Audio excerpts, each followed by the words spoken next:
a los llamados santificados en Dios Padre y guardados en Jesucristo, misericordia y paz y amor os sean multiplicados. Desde luego, cuando vemos esa introducción, da la impresión de que el escritor quería comenzar con adulación, quería comenzar con reconocimiento, ¿no? Estoy escribiendo esta carta para mis hermanos en la fe, pero tal parece que la presión de la adversidad lo lleva de inmediato a entrar de repente al tema. Dice, mire, vamos a entrar de lleno al grano aquí. Por la gran solicitud, el verso 3, que tenía de escribirles acerca de nuestra común salvación, me ha sido necesario escribiros exhortándoos que contendáis ardientemente por la fe que ha sido una vez dada a los santos. Por lo tanto, esa pasimonia de la introducción se ve abruptamente rota. Y vamos al grano. Aquí de lo que se trata es de que la fe está en amenaza. Hay una gente que está entre nosotros encubiertamente, se han metido dentro de nuestras reuniones, se han metido dentro de nuestras iglesias, y hay que identificarlos de inmediato.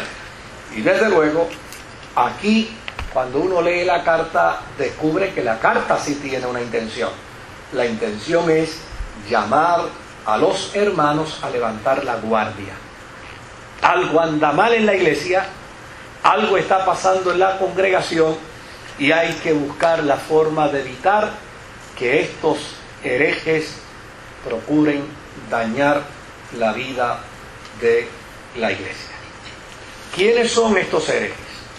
En el verso 4, él comienza diciendo que estos individuos pretenden de alguna manera convertir la gracia en una excusa para practicar inmoralidad. Y no solamente pretenden convertir la gracia en un pretexto para la práctica de la inmoralidad, sino que a la misma vez niegan a Dios. Note bien, niegan a Dios y niegan a Jesucristo. O sea, aparentemente el problema aquí es más serio que los gnósticos. Porque estos, de quienes se está hablando, niegan a Dios y niegan también a ¿quién? A Jesucristo. O sea, estamos hablando de entonces uno se da cuenta y dice, oye, con razón el pobre hombre no pudo seguir con su introducción bonita, ¿verdad?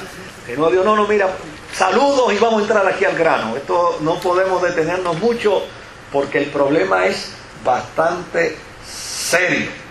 Y desde luego, de inmediato, él hace una reflexión del pasado. Y con esa reflexión, él empieza a hacerle advertencias a estos enemigos de la fe. Y la primera advertencia que hace es de aquel tiempo en el que Dios sacó al pueblo de Israel de Egipto, ¿verdad? Y desde luego, cuando lo sacó de Egipto, en el camino el pueblo se rebeló.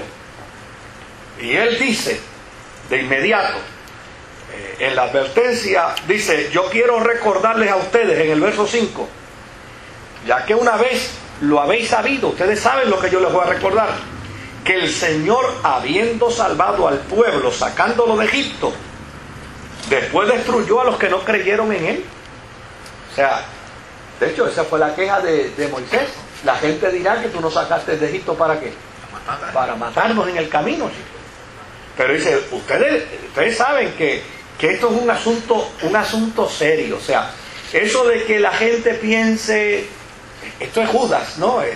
Meditando. Eso de que la gente piense que Dios los salva y que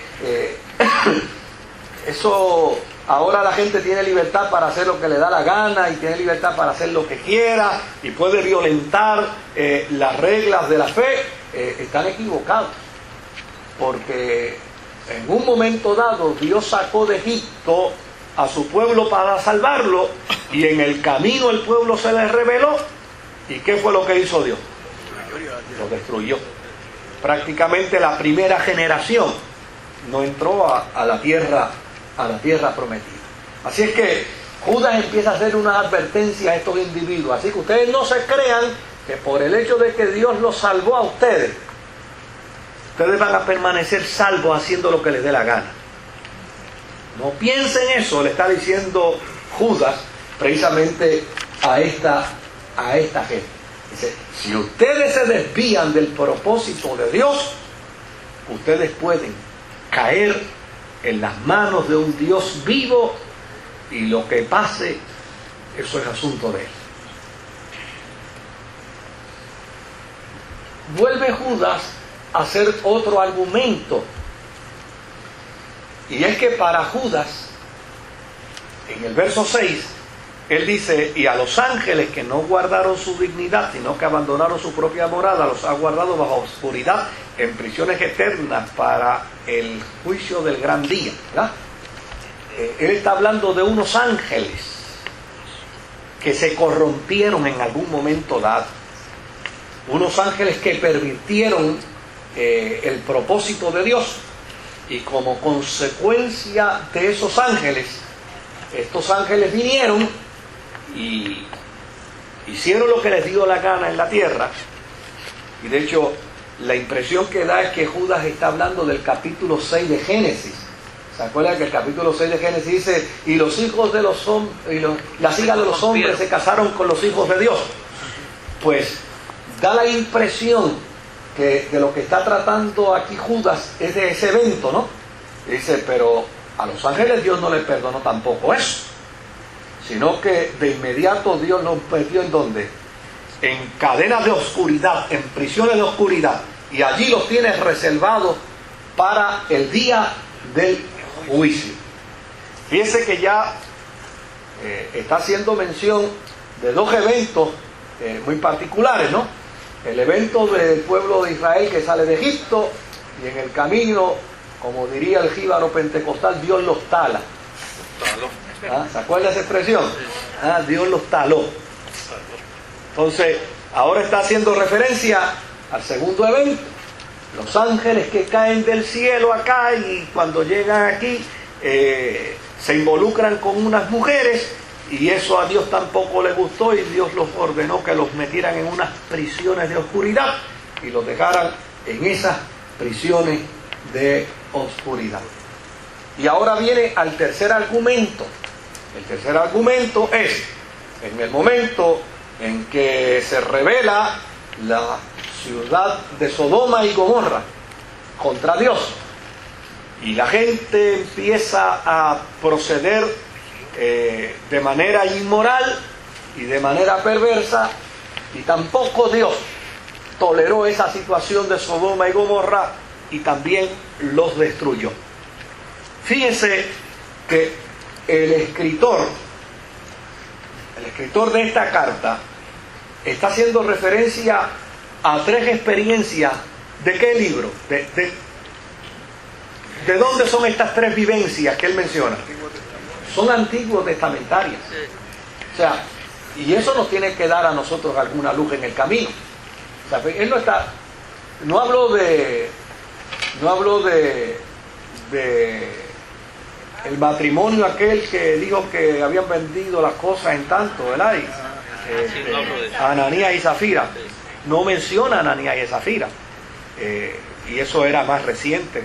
Lo pudo haber dicho, mire, tengan cuidado que aquí vino un matrimonio donde Pedro con un paquete y Dios los salvó a los dos. Pero él no menciona esa historia. Él menciona tres historias antiguo testamentarias bastante distantes,